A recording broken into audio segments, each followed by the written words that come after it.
wildlife reserve stretched across thousands of acres of dense forest in the Pacific Northwest.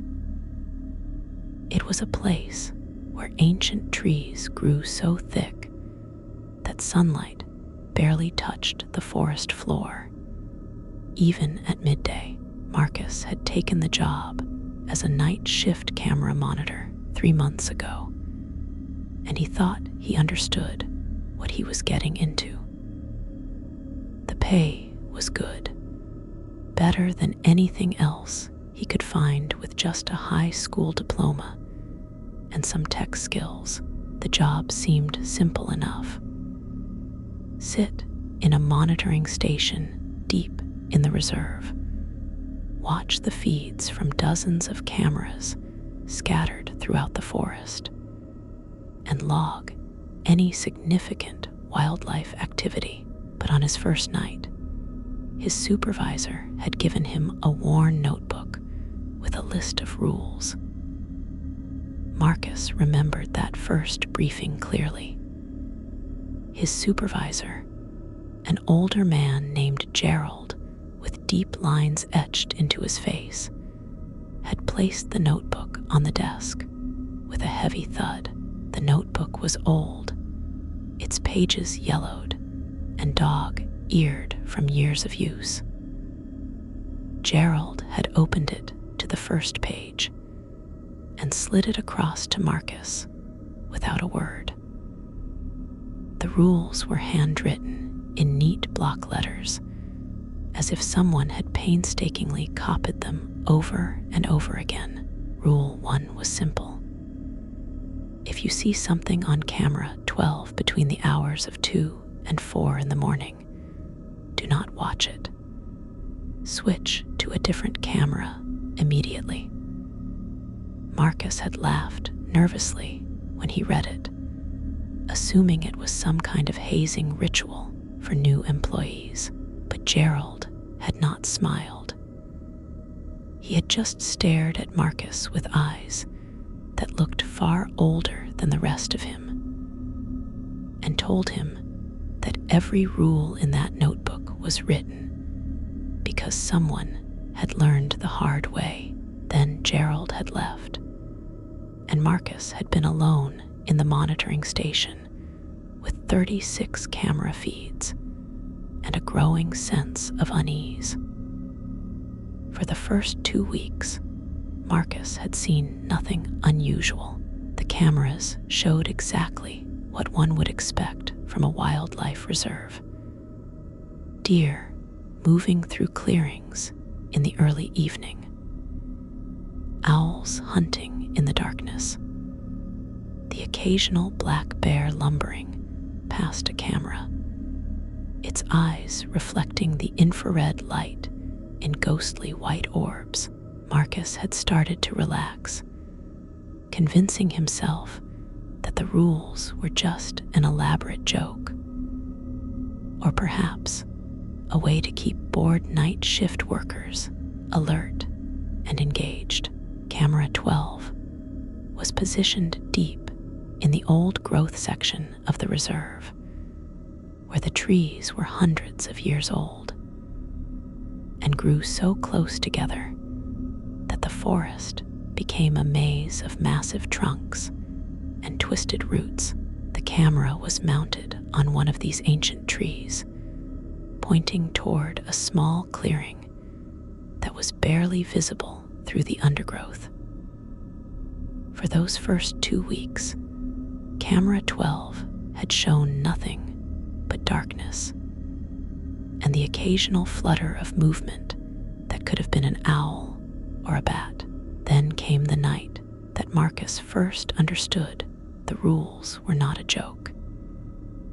It was a Tuesday, and Marcus had been drowsing at his desk, lulled by the monotony of watching static forest scenes on 3 dozen monitors. At 2:17 in the morning, movement on Camera 12 had jolted him awake. He had glanced at the timestamp, realized it was within the forbidden hours, and his hand had moved toward the switch to change cameras, but curiosity had frozen his finger above the button.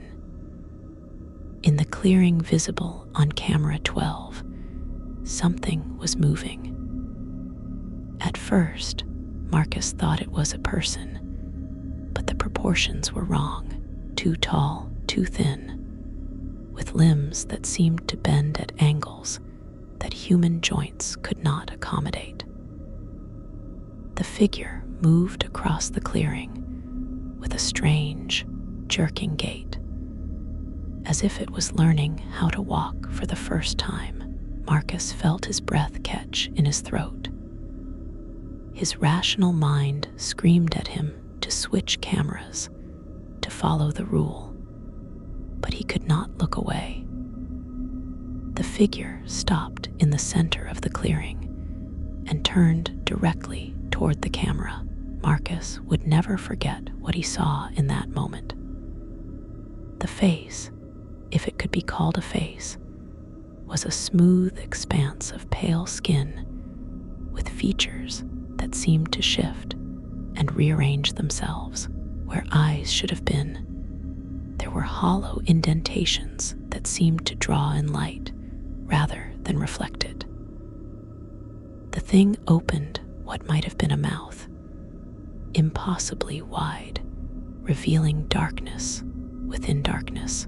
Marcus had finally switched cameras, his hands shaking so badly that he knocked over his coffee mug. The hot liquid had spread across the desk, but he barely noticed. His heart was pounding so hard he could hear it in his ears, and his breath came in short, sharp gasps. He had forced himself to breathe slowly, to calm down, to convince himself that he had imagined it, or that it had been some kind of visual glitch in the camera system. But then he had noticed the smell. It had started as a faint odor, like rotting vegetation and stagnant water. Within minutes, it had grown stronger, filling the monitoring station with a stench so powerful that Marcus had to cover his nose and mouth with his shirt. The smell had lasted for nearly an hour before gradually fading away.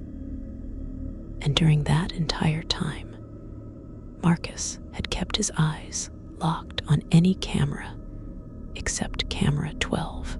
When Gerald had arrived for the morning shift change, Marcus had been ready with questions. But Gerald had taken one look at his face and known immediately what had happened. The older man had sighed, pulled up a chair, and told Marcus that he needed to follow the rules exactly, without exception, without question. When Marcus had pressed for an explanation, for some kind of rational answer about what he had seen, Gerald had simply shaken his head and said that some questions were better left unasked. That had been 2 months ago, and Marcus had learned to follow the rules. The notebook now sat on his desk every shift, open and ready for reference. He had memorized most of them, but he kept it nearby anyway, a physical reminder of the boundaries he could not cross. The rules had grown more numerous as the weeks passed. Each time he came in for a shift, he would flip through the notebook and occasionally find a new entry, added in the same neat handwriting that filled the rest of the pages. Rule 2 stated that if you hear knocking on the door of the monitoring station, count the knocks. If there are 3 or fewer, do not answer. If there are exactly 4 knocks, you may open the door, but only after checking that all cameras show normal activity. Marcus had heard knocking several times now.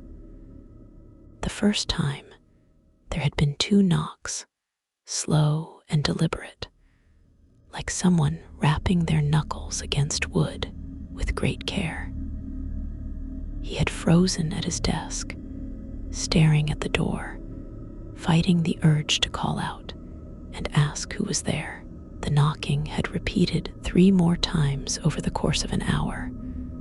Always 2 knocks, never more, never less.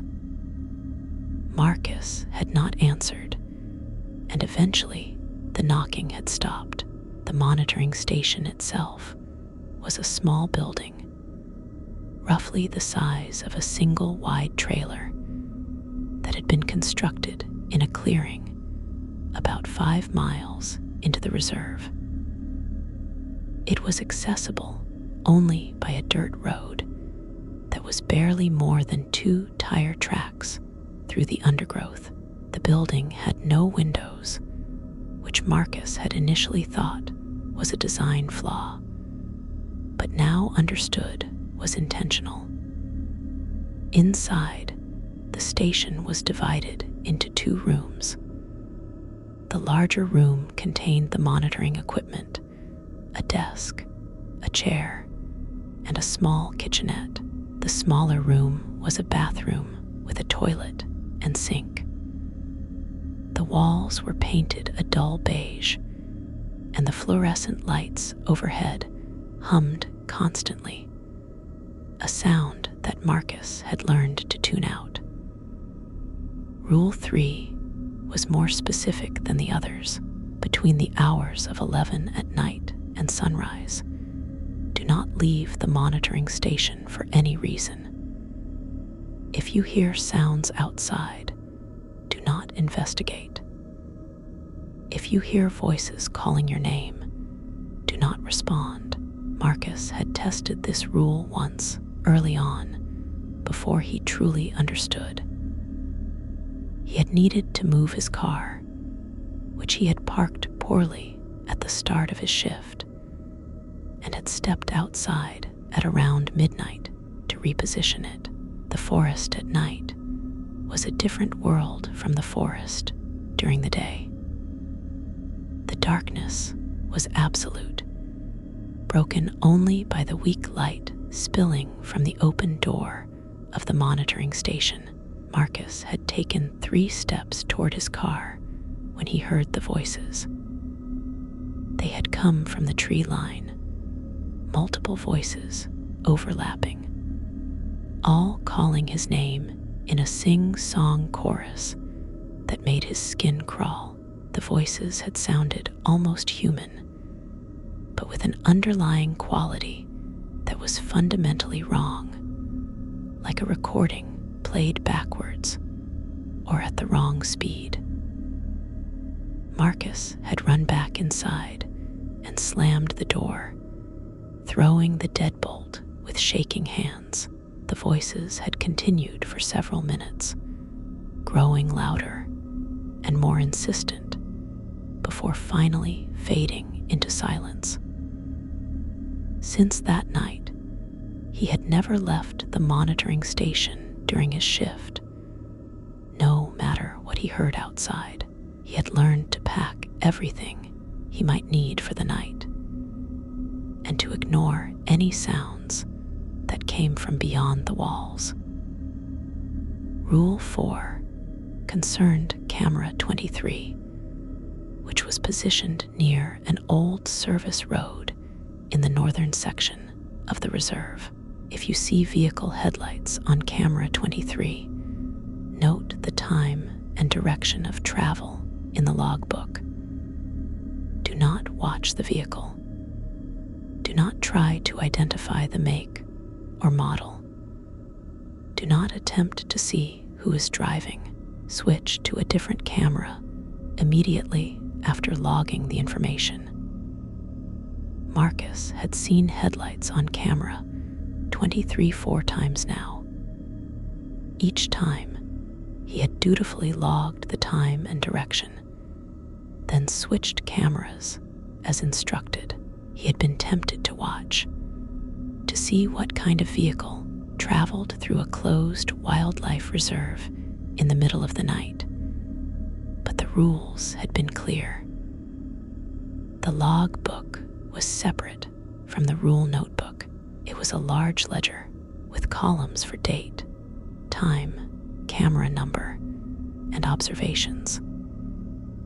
Marcus filled it out throughout each shift, noting routine wildlife activity and any unusual events. When he logged the headlights from camera 23, he always used the same phrase: vehicle observed, direction noted, no further details. He had looked back through the log book once, out of curiosity, and found similar entries going back years, different handwriting, different monitors, but always the same careful avoidance of details. Marcus had started to notice patterns in the logbook. Certain cameras were mentioned more frequently than others. Certain times of night seemed to generate more unusual entries. Camera 12, the one he was forbidden to watch during specific hours, was mentioned hundreds of times over the years, but never with any description of what had been seen, just terse notes. Rule followed, camera avoided, protocol maintained.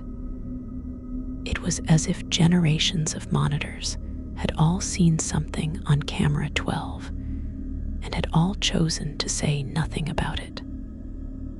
Rule 5 was simple but absolute. If all the cameras go dark simultaneously, remain calm. Do not attempt to reset the system. Do not leave the monitoring station. Turn off all the lights and remain silent until the cameras restore themselves. This has happened only once during Marcus's tenure, 3 weeks ago on a Friday night. One moment, all 36 monitors had been showing their usual feeds of dark forest and nocturnal animals. The next moment, every screen had gone black, displaying nothing but static. Marcus had felt a wave of panic wash over him, but he had followed the rule. He had switched off the overhead lights, plunging the monitoring station into near total darkness, broken only by the faint glow of the static on the screens. Then he had sat in his chair and waited. The silence had been oppressive, broken only by the hum of the equipment and the distant sounds of the forest outside. Marcus had sat there for what felt like hours, but was probably only 30 minutes, fighting the urge to do something, anything, to fix the situation. Then slowly, the cameras had begun to come back online. Camera 1 had flickered to life, showing its usual view of the main entrance to the reserve. Then, camera 2, positioned near a small stream. One by one, the cameras had restored themselves until all 36 were functioning again. Marcus had turned the lights back on, made a note in the logbook, and tried to steady his breathing. His shirt had been soaked with sweat, and his hands had been shaking so badly that he could barely write. Rule 6 addressed the radio. The monitoring station had an emergency radio for communication with the ranger station at the reserve entrance. About 12 miles away, the rule stated that if the radio activates on its own, do not respond to any voices that come through. Listen only for the code phrase. If you hear the code phrase, acknowledge and follow instructions. If you do not hear the code phrase, turn off the radio and do not turn it back on for the remainder of your shift. The code phrase was written in the notebook. The owls are sleeping soundly. Marcus had found this rule particularly unsettling because it implied that someone or something else might use the radio to communicate. The radio had activated on its own twice during Marcus's shifts. The first time, he had heard only static mixed with what might have been whispers or might have been audio artifacts. He had listened for the code phrase, heard nothing resembling it, and turned off the radio. The second time, the radio had crackled to life, and a voice had come through, asking if anyone was there. The voice had sounded human, male, middle-aged, perfectly normal, but it had not used the code phrase, so Marcus had switched off the radio and logged the incident. Rule 7 was written in red ink, unlike the others, which were in black or blue. Red ink meant absolute priority, meant a rule that could never be broken under any circumstances. The rule stated that if you see yourself on any of the cameras, close your eyes immediately and count backwards from 100. Do not open your eyes until you reach 0. After reaching 0, check the cameras again. If you still see yourself, repeat the process. Do not leave the monitoring station. Do not use the radio. Do not panic. Marcus had found this rule particularly disturbing because of its specificity and because it was written in red. He had asked Gerald about the red ink rule once, trying to sound casual, as if he was just curious about the procedure. Gerald had gone pale, actually physically paled, and had told Marcus to pray he never had to use that rule. When Marcus had pressed for more information, Gerald had walked away without another word. That reaction had told Marcus everything he needed to know. This was a rule that existed because someone had encountered this exact situation, and whatever had happened had been bad enough to warrant red ink and the most specific instructions in the entire notebook. Rule 8 concerned the temperature inside the monitoring station. If the temperature drops suddenly and significantly, check camera 36. Camera 36 was positioned near the monitoring station itself, showing the clearing and the access road. If camera 36 shows figures standing in the clearing, do not look at them directly.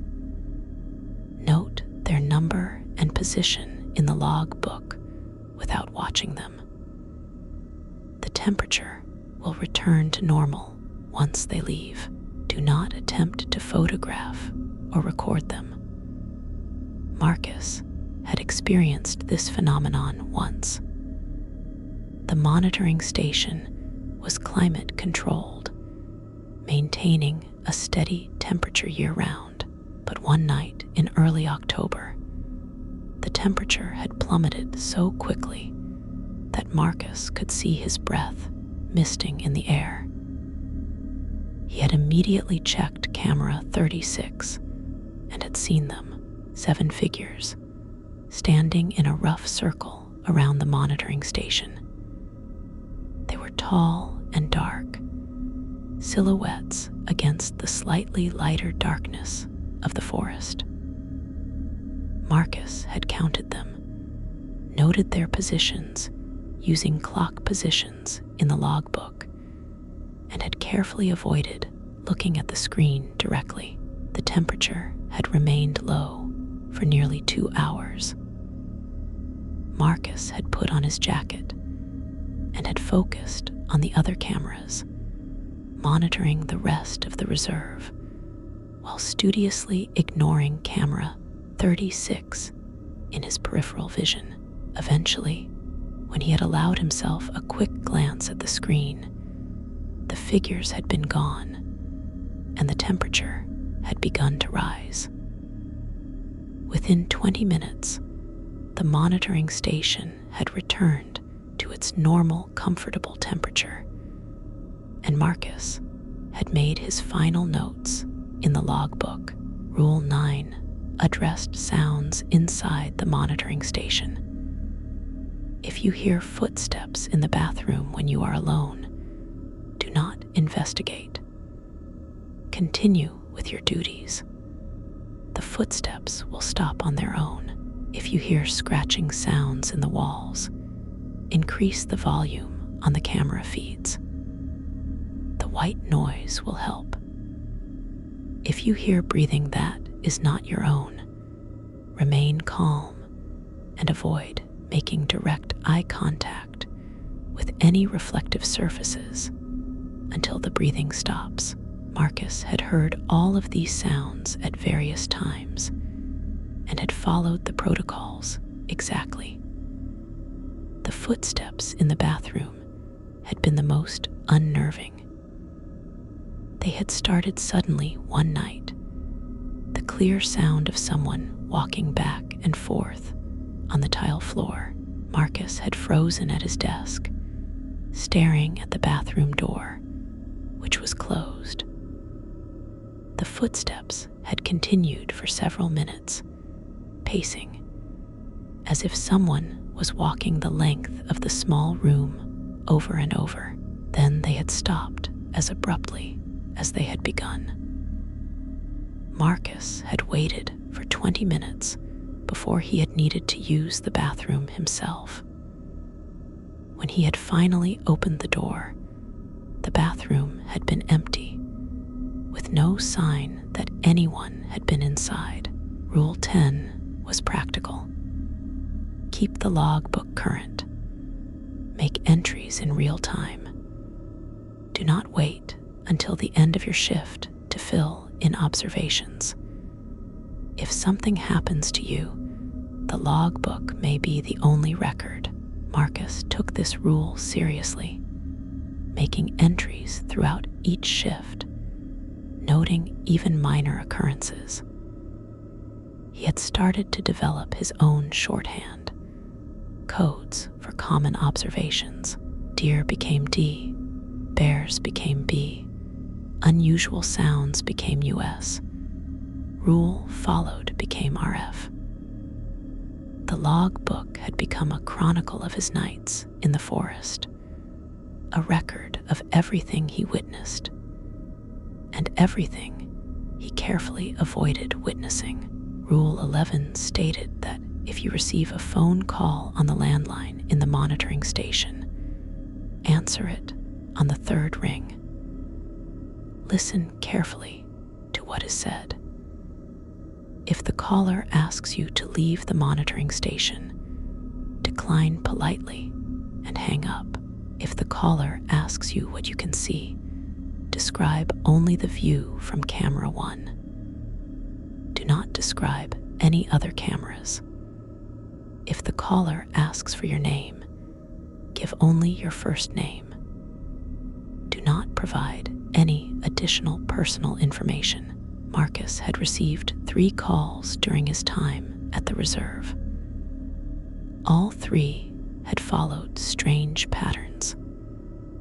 The first call had come at 3 in the morning on a Wednesday. Marcus had answered on the third ring as instructed and had heard heavy breathing on the other end. No words, no sounds except breathing, deep and rhythmic. He had said hello twice, received no response, and had hung up after 30 seconds. The second call had been more disturbing. A woman's voice, pleasant and professional, had asked him to step outside to check on something near the building. Marcus had politely declined, exactly as the rule instructed, and the voice had thanked him and disconnected. The third call had been the most recent, just last week. A man's voice, elderly and weak, had asked Marcus what he could see. Marcus had described the view from Camera 1, the entrance gate to the reserve, the small ranger booth, the access road stretching into darkness. The voice had thanked him, then had asked what he could see on the other cameras. Marcus had responded that he could only describe Camera 1, following the rule exactly. The voice had paused, then had asked for Marcus's name. He had given only his first name, and the caller had said, "Thank you, Marcus," and had hung up. There had been something about the way the voice had said his name that had made his skin crawl. Rule 12. Addressed personal items. Do not bring photographs of family or loved ones into the monitoring station. Do not bring personal electronics beyond what is necessary for the job. Do not bring anything that you would be upset to lose or have damaged. Marcus had learned this rule was serious when he had brought a framed photo of his girlfriend during his second week. He had set it on the desk, thinking it would be nice to have something personal in the sterile environment of the monitoring station. By the end of that shift, the photo had been destroyed. The glass had shattered despite the frame sitting untouched on the desk. The photograph inside had been torn into precise vertical strips, as if someone had carefully cut it with scissors or a blade. Marcus had not seen or heard anything that would explain the damage. He had simply glanced away from the desk for a moment to check a camera feed, and when he had looked back, the frame was in pieces. He had never brought another personal item to the monitoring station. Rule 13 was brief. Trust the rules. Do not try to rationalize or explain. Do not attempt to investigate. Do not share details of your experiences with anyone outside of official reports. The rules exist to protect you. Follow them exactly. Marcus had struggled with this rule more than any other. His rational mind wanted explanations, wanted to understand what was happening in the forest and why these specific protocols were necessary. But he had learned through experience and observation that the rules worked. Following them kept him safe. Questioning them led only to more fear and confusion. Gerald had told him once, during a rare moment of openness, that the reserve had been a place of significance long before it had been designated as a wildlife refuge. The indigenous people who had lived in the area had considered the forest sacred and dangerous in equal measure. They had their own rules, their own protocols for moving through the land safely. When the government had purchased the land and established the reserve, they had discovered that certain phenomena could not be explained or prevented.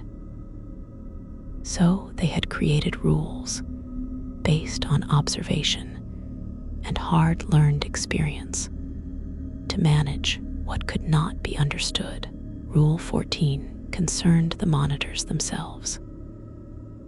If a monitor screen cracks or shows static that does not resolve, cover that screen with the black cloth kept in the desk drawer.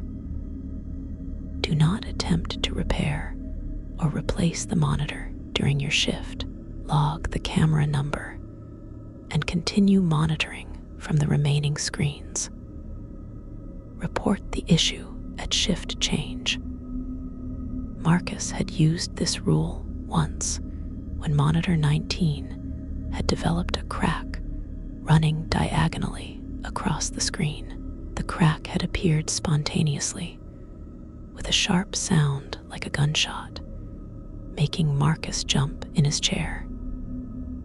He had pulled the black cloth from the drawer, a piece of heavy fabric that seemed to absorb light rather than merely block it, and had draped it over the monitor. The cloth had some weight to it, more than normal fabric, and it had fallen into place with an almost liquid smoothness. Marcus had noted the incident in the logbook, continued his shift with 35 functioning monitors, and had reported the cracked screen to Gerald. The next night, when Marcus had arrived for his shift, monitor 19 had been replaced, and no one had mentioned the incident. Rule 15 addressed physical sensations. If you feel sudden, overwhelming drowsiness, stand up and walk around the monitoring station. Do not fall asleep under any circumstances. If you feel a sudden temperature change affecting only your body and not the room, remain still and breathe slowly until it passes. If you feel as though you are being watched from inside the monitoring station, do not turn around quickly. Move slowly and deliberately and focus on the monitors. Marcus had experienced all of these sensations at different times. The drowsiness had been the most difficult to combat. It would hit suddenly, like a wave crashing over him, making his eyelids impossibly heavy and his thoughts slow and sluggish. Marcus had learned to stand immediately when he felt it coming on, to pace the length of the monitoring station, to splash cold water on his face, anything to stay awake. The feeling would eventually pass, usually after 15 or 20 minutes, leaving him alert again, but with a lingering sense of unease. The sensation of being watched from inside the room had happened just last night. Marcus had been reviewing the camera 8 feed, watching a family of raccoons investigate a fallen log when he had felt it. The absolute certainty that someone was standing behind him, close enough to touch him, staring at the back of his head. Every instinct had screamed at him to turn around, to confront whoever was there. But the rule had been clear. He had moved slowly, pretending to stretch, and had shifted his chair slightly to face more of the room while keeping his eyes on the monitors. He had seen nothing, but the sensation had persisted for nearly an hour before gradually fading. Rule 16 was specific to certain dates. On the night of the new moon, do not watch cameras 7, 15, or 29. These cameras may be monitored during other phases of the moon, but must be avoided entirely when the moon is dark. Mark these dates on your calendar at the beginning of each month. Marcus had started keeping a lunar calendar on the wall of the monitoring station, marking new moons in red. On those nights, he would turn those 3 monitors to face the wall, eliminating any possibility of accidentally seeing their feeds. He had broken this rule once, accidentally, during his first month. He had forgotten to check the lunar phase and had been monitoring camera 15 during a new moon. The camera showed a section of the forest near a natural spring, normally a peaceful area where deer came to drink. But that night, the clearing had been filled with movement. Shapes that were not quite animal and not quite human had been moving through the area, dozens of them, flowing like water around the trees and through the undergrowth. Marcus had watched for perhaps 10 seconds before he had realized his mistake and had checked the calendar. The moment he had switched cameras, he had heard a sound outside the monitoring station, like something large scraping against the exterior wall. Rule 17 addressed the access road. If you see lights approaching on the access road on camera 36, check the schedule posted on the wall. If no visits are scheduled, the lights are not real. Do not watch them approach. Do not open the door. They will eventually turn back. The schedule showed deliveries, maintenance visits, and supervisor checks. Any legitimate visitor would appear on the schedule. Marcus had seen unauthorized lights twice. Both times, he had checked the schedule, confirmed no visits were expected, and had switched to different cameras. He had heard vehicles pull up outside the monitoring station, heard doors opening and closing, heard footsteps on the gravel, but he had not looked, and eventually the sounds had departed. Rule 18 was written in the same red ink as Rule 7. If you see a child on any camera, close your eyes and recite the words written below. Do not open your eyes until you have recited the words 3 times. After opening your eyes, check all cameras. If you still see a child, repeat the process. If the child appears on camera 36, leave the monitoring station immediately via the back door and proceed to the emergency shelter. Below the rule were words in a language Marcus did not recognize, phonetically spelled out. He had practiced pronouncing them, just in case, though he hoped he would never need to use them. This rule terrified Marcus more than any other, because it implied that encountering a child in this place was so dangerous that it required immediate action, protective words, and potentially evacuation. The emergency shelter was a small concrete bunker hidden in the forest about a quarter mile from the monitoring station. Marcus had been shown its location during his orientation, had been given a key, and had been told to go there only in the most extreme circumstances. The bunker contained supplies, a radio, and a reinforced door. It was designed to keep something out, though no one had ever told Marcus what that something might be. Rule 19 concerned the logbook entries themselves. At the end of each shift, review your entries. If you find entries you do not remember writing, do not erase them. Mark them with an asterisk and note the time you discovered them in a separate entry. Report these occurrences at shift change. Marcus had found unexplained entries 3 times. The first had been a single word written in his own handwriting during a bathroom break. The word was watching, written in capital letters and underlined twice. He had no memory of writing it. The second, unexplained entry had been more elaborate.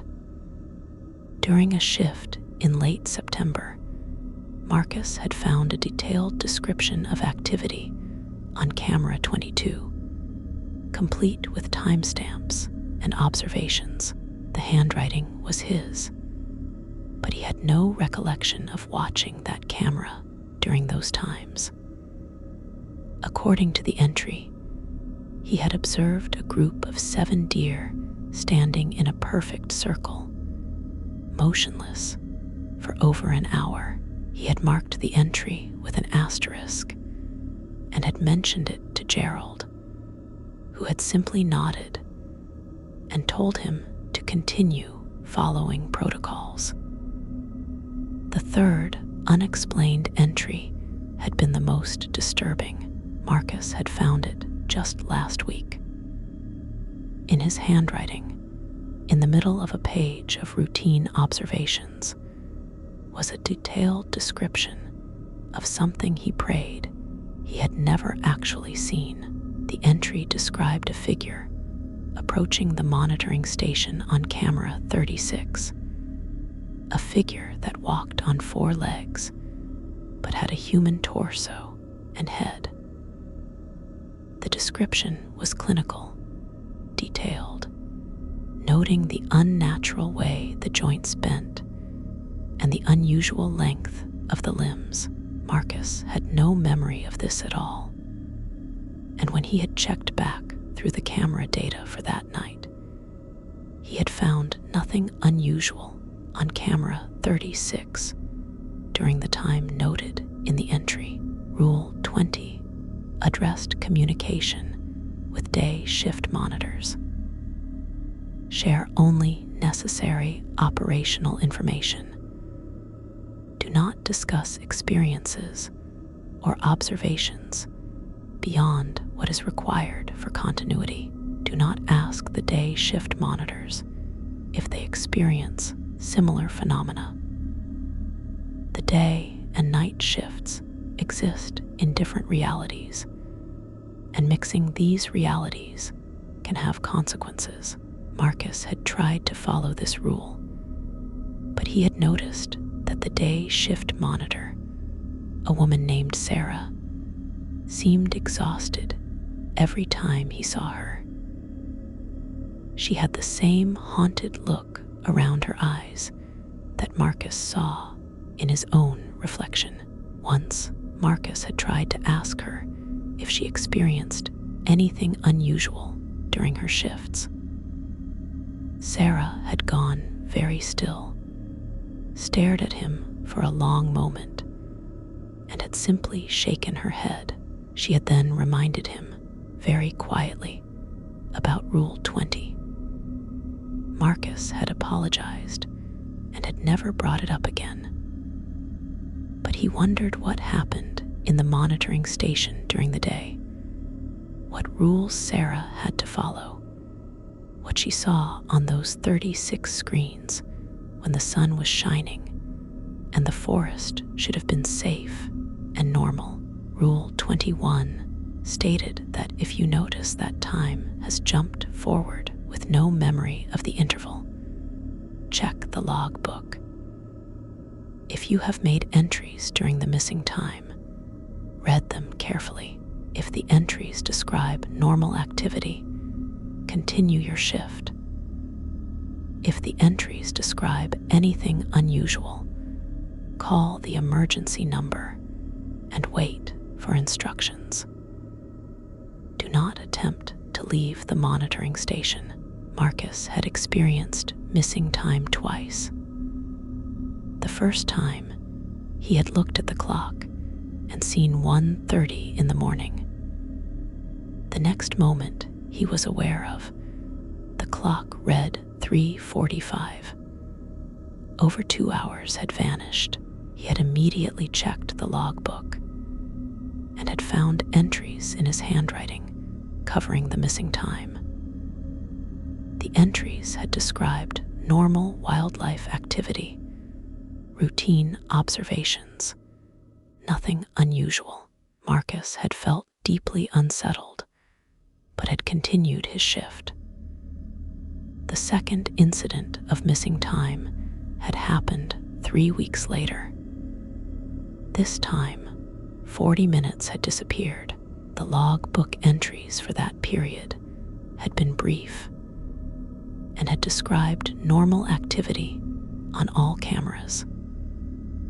But Marcus had noticed that his coffee mug had moved from his left side to his right, and his jacket had been draped over the chair differently than he remembered. Rule 22 addressed food and drink. Do not accept food or drink from anyone who arrives at the monitoring station unscheduled. If you find food or drink inside the station that you did not bring, do not consume it. Dispose of it outside the building using gloves, and wash your hands thoroughly. Marcus had found a sandwich sitting on his desk once, wrapped in plastic, fresh and appealing. He had not brought it, and no one had scheduled a visit.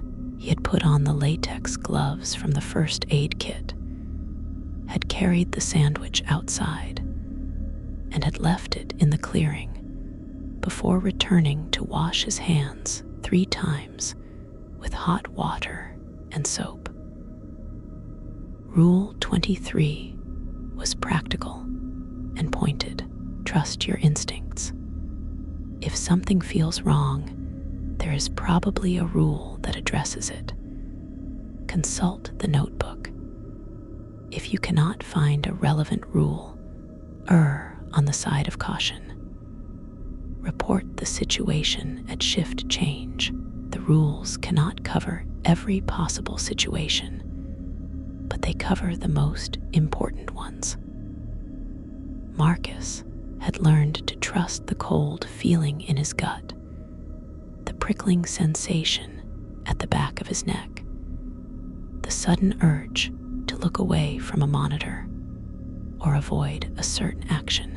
His instincts had become more finely tuned over the months, attuned to the rhythms and dangers of the forest. Rule 24 stated that the rules themselves must never leave the monitoring station. Do not photograph them. Do not transcribe them. Do not share them with anyone who does not work night shift monitoring. The rules are specific to this place and this role, and removing them from context can be dangerous. Marcus had been tempted several times to photograph the notebook, to have a copy for himself, to study the rules during his off hours. But the rule had been clear, and he had seen what happened when rules were broken. The notebook stayed at the monitoring station, and Marcus's knowledge of the rules stayed there as well. Rule 25 addressed mental state. If you begin to question your own sanity or reality, this is normal. The forest affects perception and cognition. Do not make any major decisions about your employment or life while on shift. Wait until you have been away from the reserve for at least 24 hours before evaluating your mental state. If symptoms persist beyond 48 hours after leaving the reserve, contact the emergency number. Marcus had struggled with this more than he wanted to admit. There were nights when he questioned everything, when he wondered if he was losing his mind, when the line between real and unreal seemed to blur completely. But then he would finish his shift, would drive home in the early morning light, would sleep in his own bed in his apartment in town, and the world world would make sense again. The forest and its impossibilities would seem distant, almost dreamlike. Marcus had learned to maintain two separate realities in his mind: the daylight world, where physics and logic prevailed, and the night world of the monitoring station, where different rules applied. He existed in both, moving between them with each shift, and he had learned not to let one contaminate the other. Rule 26 was new. Marcus had found it added to the notebook just 2 weeks ago. The handwriting was Gerald's. He recognized it from various notes and schedules. The rule stated that if you see a previous version of yourself on any monitor, this is different from seeing your current self. A previous version will be wearing different clothes or appear younger. If this occurs, note which camera and what the previous self is doing. Do not attempt to interact or prevent any actions. Continue monitoring as normal. Report the incident immediately at shift change. Marcus had not experienced this yet, but the fact that Gerald had felt the need to add this rule meant someone had. Rule 27 addressed specific sounds. If you hear singing, determine the direction it is coming from. If it is coming from outside the monitoring station, ignore it completely. Do not listen to the words. Do not try to identify the song. If the singing is coming from inside the monitoring station, check all cameras immediately to verify you are seeing what you should be seeing. If anything appears unusual on any camera, follow the relevant protocols for that camera. Continue checking cameras until the singing stops. Marcus had heard singing twice, both times from outside. The first time, it had been a woman's voice, high and clear, singing something that might have been a lullaby. He had turned up the volume on the camera feeds to drown it out. The second time, the singing had been multiple voices, harmonizing in a way that was beautiful and deeply wrong at the same time. The melody had been complex, rising and falling in patterns that seemed almost mathematical. Marcus had focused intensely on the monitors, had made detailed log entries, had done anything to keep his mind occupied and away from the singing outside. After perhaps 20 minutes, the voices had faded, leaving behind a silence that had felt almost physical in its weight. Rule 28 stated that if equipment malfunctions in a way not covered by other rules, attempt to continue monitoring using remaining functional equipment. Do not leave the station to seek help. Make detailed log entries about the malfunction. If all monitoring equipment becomes non-functional, sit in the dark and remain silent until sunrise or shift change, whichever comes first. This rule implied a scenario Marcus hoped never to experience. Being in the monitoring station, in the middle of the forest, surrounded by whatever moved through those trees at night, with no way to see what was happening around him. Rule 29 addressed weather. If you observe impossible weather on the cameras, such as snow in summer or lightning without storms, this is real. Note it in the logbook. Do not leave the station to verify what you are seeing. Impossible weather will pass, usually within 30 minutes to an hour. Marcus had seen rain falling upward on camera 18, droplets moving from the ground toward the sky in defiance of gravity. He had watched for several minutes, mesmerized, before remembering to log the observation. The rain had fallen upward for 43 minutes before suddenly returning to normal. Rule 30 was simple and chilling.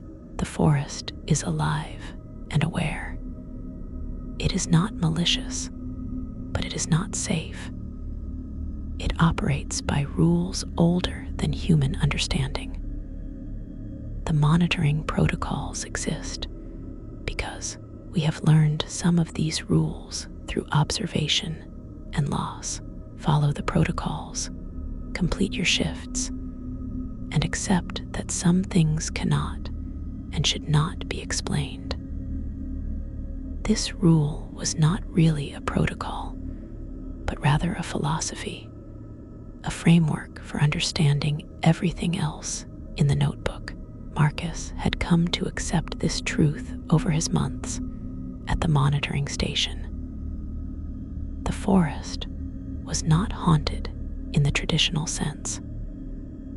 It was not full of ghosts or demons or supernatural creatures, at least not in the way those concepts were usually understood.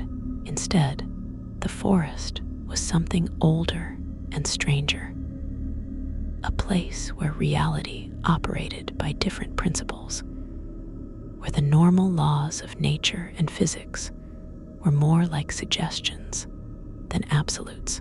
The monitoring protocols were a map through this altered reality, a way to navigate safely through a landscape that could be lethal to those who did not understand its rules. On this particular night, Marcus had arrived for his shift at 10 in the evening, as usual. Gerald had been waiting for him, looking more tired than usual. The older man had pointed to the notebook, indicating that Marcus should read it carefully before starting his shift. Marcus had flipped through the pages and had found a new rule, number 31, written in Gerald's handwriting. The rule stated that tonight, the night of November 13th, all standard protocols remained in effect, but extra vigilance was required. Do not become complacent. Do not let your attention wander. Something is moving through the reserve tonight, something we have not documented before. Trust the rules. Stay alert. Stay safe. Gerald had left without his usual brief chat, without the casual handover conversation about weather or sports, or anything normal. He had simply gathered his things, given Marcus a long look that might have been concern or pity or both, and had driven away down the access road. Marcus had watched his taillights disappear into the forest, had locked the door of the monitoring station, and had settled into his chair to begin the night's work. The first 4 hours had passed normally. Marcus had monitored the cameras, had logged routine wildlife activity, had made himself coffee, and eaten the sandwich he had brought from home. Deer on camera 5, owls on cameras 9 and 14, a bear on camera 27, moving through the underbrush with ponderous grace. Normal forest activity, the kind that reminded Marcus why the reserve existed in the first place, to protect this wilderness and the creatures that called it home.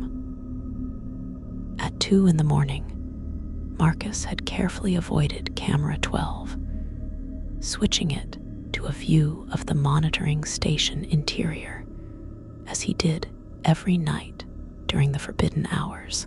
He had learned this trick in his second month. Using the interior view function meant he could not accidentally see what moved in that clearing, could not be tempted by curiosity. At 2:37, he had heard the first knock on the door. Just one knock, slow and heavy. Marcus had counted, had waited. A second knock came, then nothing. 2 knocks meant do not answer, and Marcus sat still, staring at the monitors, forcing himself to breathe slowly and calmly. At 3:15, camera 23 had shown headlights. Marcus had immediately looked away, had noted the time and direction of travel in the logbook without watching, had switched to a different camera. The headlights had not been there when he had glanced back 2 minutes later.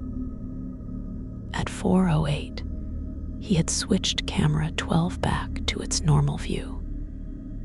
The clearing had been empty, showing nothing but undergrowth and the massive trunks of the ancient trees. At 4:30, Marcus had noticed the temperature beginning to drop. He had immediately checked camera 36 and had seen them. Figures in the clearing outside the monitoring station. He had counted quickly without looking directly at the screen. 11 of them tonight, more than he had ever seen before. They were arranged in a circle, evenly spaced, perfectly still. Marcus had noted the number and formation in the logbook, had pulled on his jacket, and had focused his attention on the other cameras. But something was different tonight. Marcus could feel it, a tension in the air, a charge like the feeling before a thunderstorm. The figures outside remained in their circle, unmoving. The temperature continued to drop, colder than Marcus had ever experienced in the monitoring station. His breath was coming out in thick clouds now, and he could see frost forming on the metal desk lamp. He checked his watch. Normally, the figures departed within 2 hours, but it had already been 90 minutes, and they showed no sign of leaving. At 6:30, well past the time when the figures usually disappeared, Marcus checked camera 36 again. They were still there, but something had changed. The circle had tightened, moving closer to the monitoring station. Marcus felt his heart rate increase, felt the cold sweat that had nothing to do with the freezing temperature. This had never happened before. There was no rule for this. He consulted the notebook, flipping through pages, searching for guidance. The closest rule was 31, the new one Gerald had written: extra vigilance, something new moving through the reserve. Trust the rules, stay alert. Marcus made a detailed entry in the logbook, noting the unusual behavior, the extended duration, the movement of the circle. His hands were shaking, making his writing barely legible. The temperature had dropped so low now that he thought he could see ice crystals forming in the air. He stood and paced, trying to stay warm, trying to think clearly. The figures on camera 36 had moved closer again. They were near enough now that Marcus could see more details, and he desperately did not want to see more details. He forced his eyes away from that monitor, focused on the others.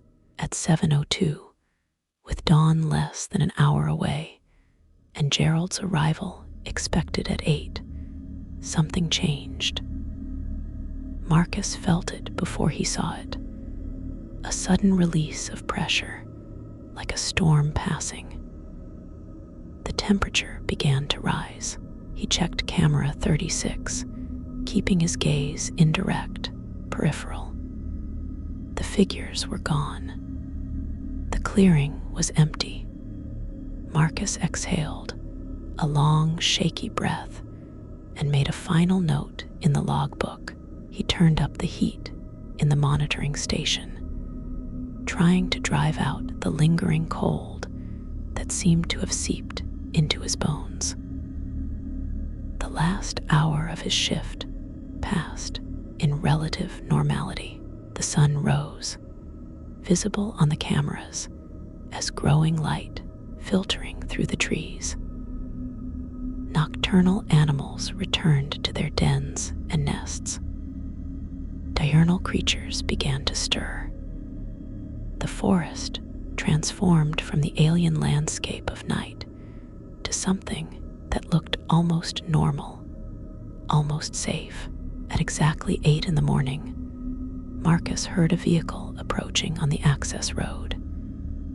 He checked the schedule. Gerald, morning shift change. He watched on camera 36 as Gerald's truck pulled into the clearing and parked in its usual spot. Gerald entered the monitoring station, and Marcus saw immediately that the older man had not slept. He looked haggard, worn, decades older than he had the night before.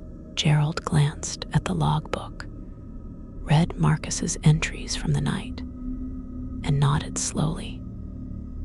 He told Marcus that what had happened last night was significant, that the circle of figures had never moved closer before, that this indicated a change in the patterns they had observed over the years.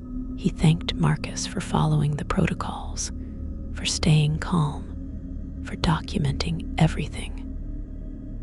Marcus wanted to ask questions, wanted to demand answers, wanted to know what the figures were, and what they wanted, and why this forest was the way it was. But he knew from experience that Gerald would not, or could not, provide those answers.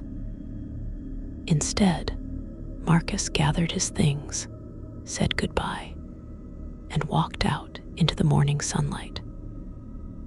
The air outside was crisp and clean, smelling of pine and earth. The forest looked beautiful in the dawn light, peaceful and serene.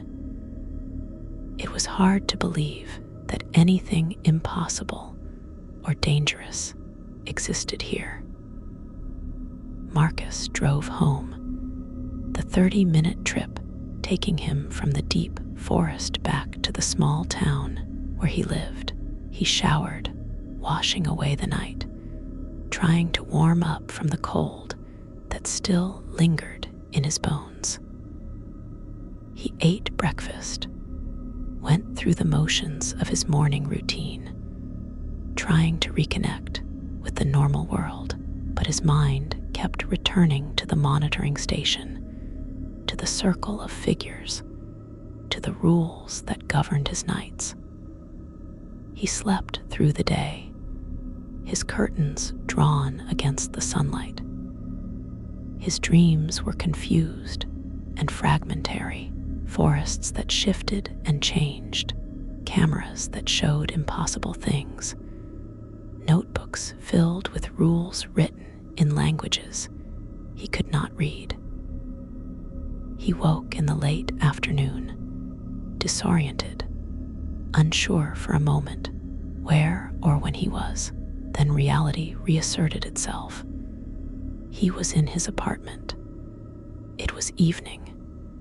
He had another shift tonight. Marcus made coffee, ate dinner, prepared his bag for the night shift. He included extra layers of clothing, remembering the cold. He checked his supplies, made sure he had everything he might need. At 9:30, he left his apartment and began the drive back to the reserve. The sun was setting, painting the sky in shades of orange and purple.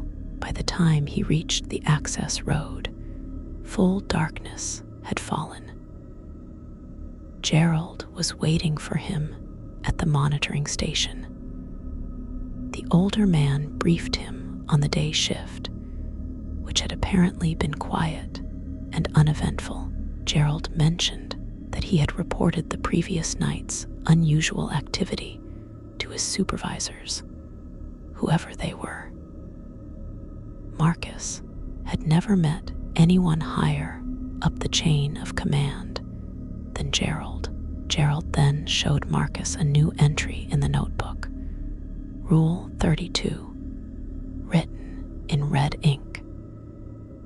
If the circle of figures appears and moves closer than 50 feet from the monitoring station, use the emergency radio with the code phrase, "Help will be sent." Do not attempt to leave on your own. Stay inside until help arrives. Gerald left, and Marcus began his shift. He settled into the familiar routine, scanning the cameras, making log entries, drinking coffee. The forest at night was as it always was, dark, deep, full of movement and shadows. Hours passed. Marcus followed the protocols, avoided camera 12 during the forbidden hours, noted routine wildlife activity. At one point, he heard scratching in the walls and turned up the volume on the camera feeds, letting the white noise drown out the sound. At 3:30 in the morning, Marcus checked camera 36 and felt his stomach drop. The figures were back, and they were already closer than they had been when they left the previous night. The circle was perhaps 70 feet from the monitoring station, well within what Marcus estimated was the 50-foot threshold mentioned in Rule 32. He did not wait for them to move closer. He reached for the emergency radio, switched it on, and spoke clearly. "The owls are sleeping soundly." There was a moment of static. Then a voice came through, calm and professional. The voice acknowledged the code phrase, confirmed Marcus's location, and told him that help was on the way. Estimated time of arrival was 30 minutes. Marcus was instructed to remain inside, to keep monitoring the cameras, and to report any changes. Marcus acknowledged and set the radio down.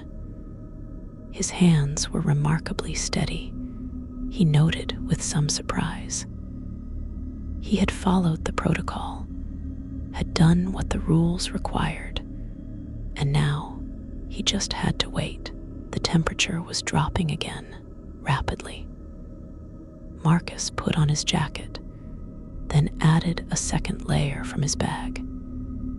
He watched camera 36 with peripheral vision, not looking directly, but maintaining awareness. The figures had not moved closer, but they had not retreated either. They simply stood in their circle, motionless, waiting. For what? Marcus did not know and did not want to know. He made detailed entries in the logbook, noting times and observations, creating a record for whoever would read this after. 28 minutes after the radio call, Marcus saw headlights on camera 36, approaching fast on the access road. not one vehicle, but three, moving in convoy. They pulled into the clearing, and Marcus recognized Gerald's truck in the lead. The other two vehicles were larger, official-looking, with government plates. Men got out, 6 of them, all wearing what looked like park ranger uniforms, but with additional gear that Marcus did not recognize. The figures in the circle did not react to the vehicles or the men. One of the men approached the door of the monitoring station and knocked 4 times. Marcus checked the cameras, verified that everything appeared normal aside from the circle of figures, and opened the door. The man introduced himself as Ranger Patterson, confirmed that Marcus was unharmed, and told him that they would handle the situation. Marcus was instructed to gather his belongings and prepare to leave with Gerald. Marcus packed his bag, turned over the logbook to Ranger Patterson, and showed him the rule notebook. Patterson nodded as if all of this was familiar, as if he had been in this exact situation before. Gerald appeared in the doorway and gestured for Marcus to come with him. Marcus took one last look at the monitors, at the 36 cameras showing 36 views of the forest, and then left the monitoring station. Outside, the air was bitterly cold, far colder than the ambient temperature should have been. Marcus could see the figures in the circle now, not through a camera, but with his own eyes. They were tall, impossibly tall, and dark in a way that seemed to absorb the light from the vehicle's headlights. Marcus did not look at them directly. He kept his eyes on Gerald's truck and walked quickly across the clearing. He got into the passenger seat, and Gerald drove away immediately. They did not speak during the drive out of the reserve. Gerald's hands were tight on the wheel, his jaw clenched. Only when they reached the main road, well outside the reserve boundaries, did Gerald relax slightly. He told Marcus that he had done well, that following the protocols exactly had been the right decision, that the emergency response had been appropriate. Marcus asked what would happen now, and Gerald said that the specialists would handle the situation, that the monitoring station would be secured, that everything would return to normal. Marcus asked if he still had a job, and Gerald smiled for the first time that night. He said that Marcus absolutely still had a job, that monitors who could follow the rules under pressure were valuable and rare, but he also said that Marcus should take a few days off, should rest, should spend time in the daylight world before returning to night shifts. Marcus agreed, feeling the exhaustion wash over him now that the adrenaline was fading. Gerald drove Marcus home, waited while he got out of the truck, and told him to call if he needed anything. Marcus climbed the stairs to his apartment, unlocked his door, and stepped inside. His apartment felt safe and normal and utterly mundane. He dropped his bag by the door, kicked off his shoes, and stood in his living room for a long moment, just breathing, just existing in a space where the rules of the monitoring station did not apply. He showered, letting the hot water wash away the night, trying to rinse off the memory of those tall, dark figures standing in their circle. He made toast and coffee, went through the automatic motions of his morning routine, but his mind would not stop replaying the events of the night.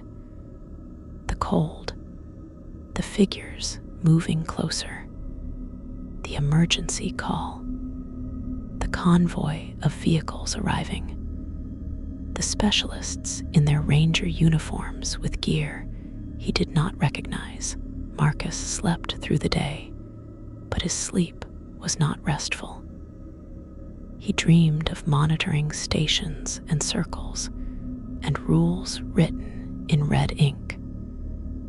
He woke in the late afternoon with a headache and a sense of unease that coffee could not dispel. Gerald had given him 3 days off, 3 days to recover and decide if he wanted to continue. Marcus spent those days trying to reconnect with normalcy, trying to remember who he had been before he took the job at the reserve. He met his girlfriend for dinner on the second night. She asked him about work, and he gave her the cover story they all used: routine monitoring, logging wildlife activity, mostly boring with occasional interesting animal sightings. She seemed satisfied with this explanation, and Marcus felt a pang of guilt at the distance between them, the enormous secret of what his job really entailed. But Rule 24 was clear. The rules themselves must never leave the monitoring station, must never be shared with anyone who did not work night shift monitoring. On the third day, Marcus received a phone call from Gerald. The older man asked him to come to the reserve during daylight hours for a meeting. Marcus drove out, arriving at the main ranger station at the entrance to the reserve in the early afternoon. The building was ordinary, efficient, staffed by regular park rangers who handled visitors and managed the public-facing aspects of the wildlife reserve. Gerald met him in a small conference room in the back of the building. Gerald was not alone. Ranger Patterson was there, the specialist who had arrived during the emergency response. With him was a woman Marcus had never met, introduced only as Dr. Shaw. She wore civilian clothes and had the air of someone academic, someone who spent more time thinking than doing. Gerald closed the door, and the four of them sat at a small table. Dr. Shaw spoke first. She thanked Marcus for his service, for following the protocols under extraordinary circumstances. She explained that what had happened 3 nights ago was unprecedented in the documented history of the reserve.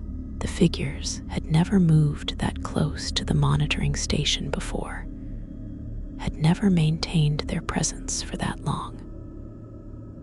The fact that they had done so indicated what Dr. Shaw called a threshold event, a moment when the patterns governing the reserve were shifting in some fundamental way. Marcus asked what the figures were, what they wanted, why the forest was the way it was. Dr. Shaw smiled, a tired smile that reminded Marcus of Gerald, and said that these were questions that had occupied researchers for decades. The simple answer was that no one truly knew. The forest was old, older than human habitation of the continent, and it operated by principles that predated and superseded normal physical laws. The figures were one manifestation of these principles, one way the forest expressed itself.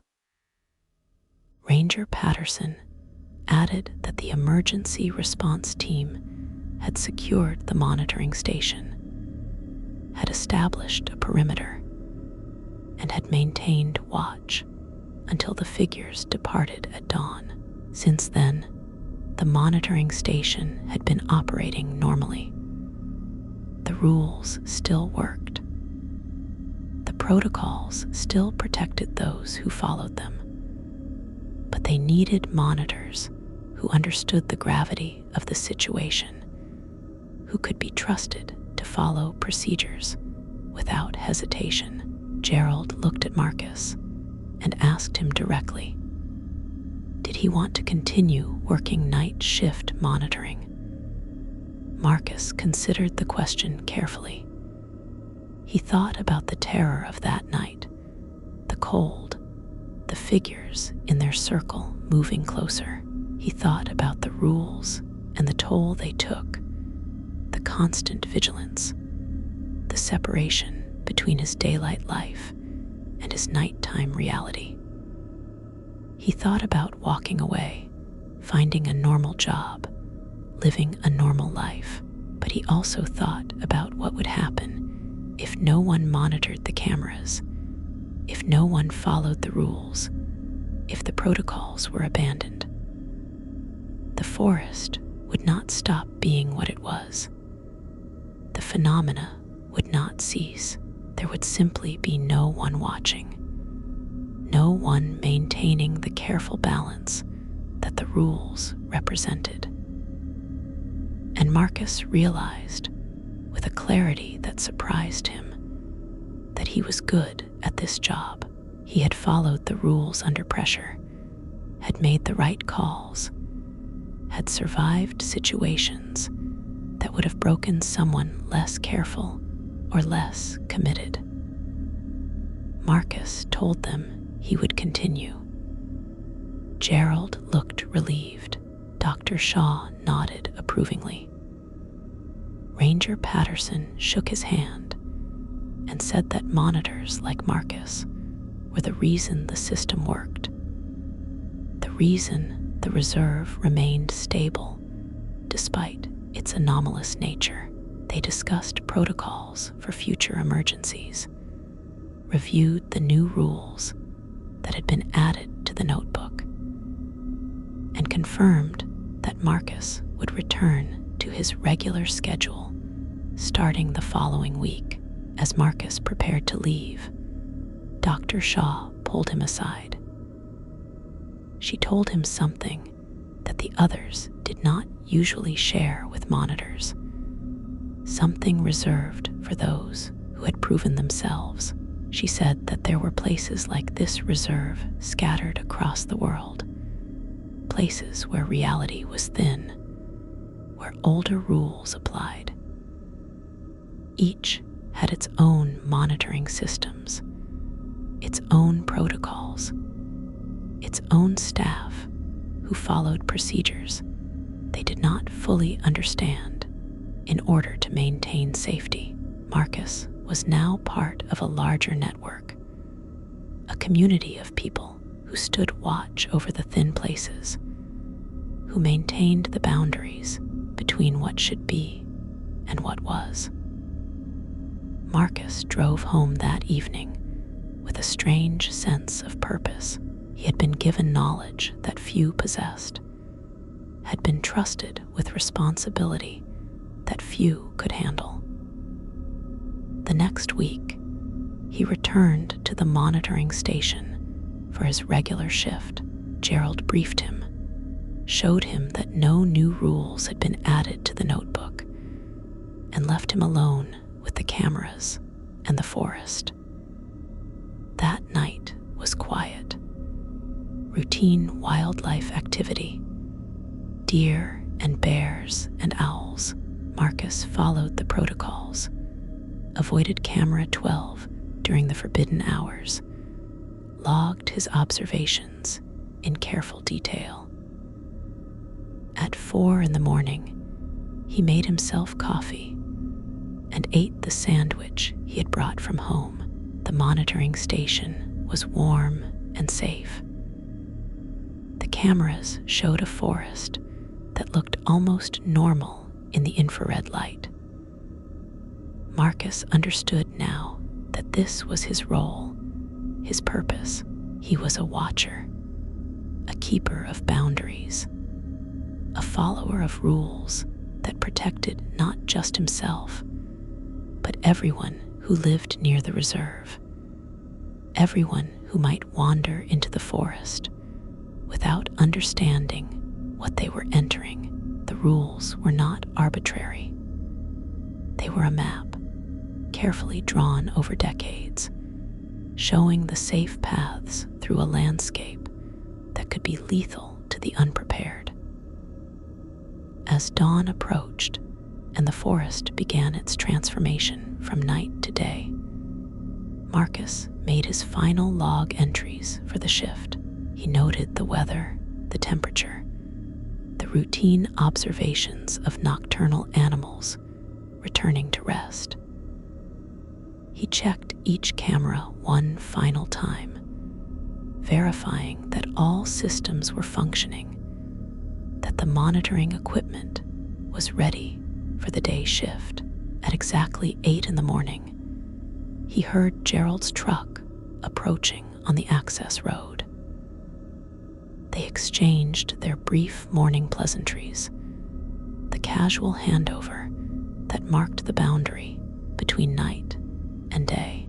Gerald glanced at the logbook, nodded at the routine entries, and thanked Marcus for another successful shift. Marcus gathered his things, stepped out into the morning sunlight, and drove away from the monitoring station. The forest looked beautiful in the dawn light, the ancient trees rising toward a sky painted in shades of pink and gold. Birds sang their morning songs. A deer stood at the edge of the clearing, watching Marcus's car pass with calm, dark eyes. It was easy to believe, in this moment, that the forest was just a forest, that nothing impossible existed here, that the night and its rules were just a dream. But Marcus knew better.